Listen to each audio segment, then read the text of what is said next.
இன்றைக்கி வந்து செவ்வாய்க்கிழமை நம்ம வீட்டில் வந்து பிரேக்ஃபாஸ்ட்டும் லஞ்ச் என்னென்னு சொல்லி பார்க்கலாம் வாங்க. காலைல பிரேக்ஃபாஸ்ட்டுக்கு வந்து ஒரு சிம்பிளான முட்டை தோசை மிளகுத்தூள் போட்டு பண்ணிட்டேன்.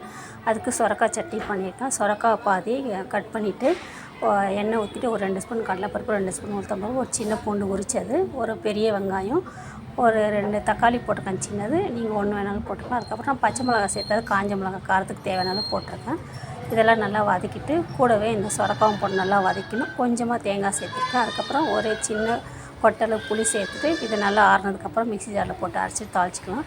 இது ரொம்பவே நல்லாயிருக்கும். தோசைக்கு, இட்லிக்கு, சப்பாத்திக்கு, சாதத்துக்கு போட்டு பிசைஞ்சு சாப்பிட்லாம். ரொம்ப சூப்பராக இருக்கும். அதுக்கப்புறம் மத்தியானம் லஞ்ச் என்னென்னு சொல்லி போனால் பாலக்கு பருப்பு போட்டு கடைஞ்சிருக்கேன். காஞ்ச மிளகாய் தான் போட்டு கடைஞ்சிட்டு அதுக்கப்புறம் பொரியல் வந்து கேரட் பொரியல் பண்ணியிருக்கேன். ரசம் இன்றைக்கி வைக்கல, தயிர் இருக்குது. இன்றைக்கி நம்ம வீட்டில் பிரேக்ஃபாஸ்ட்டும் லஞ்ச் இவ்வளோ தான். இந்த வீடியோ பிடிச்சிருந்தா மறக்காமல் என்னோடய சேனலுக்கு சப்ஸ்கிரைப் பண்ணுங்கள், ஷேர் பண்ணுங்கள், லைக் பண்ணுங்கள். தேங்க்யூ.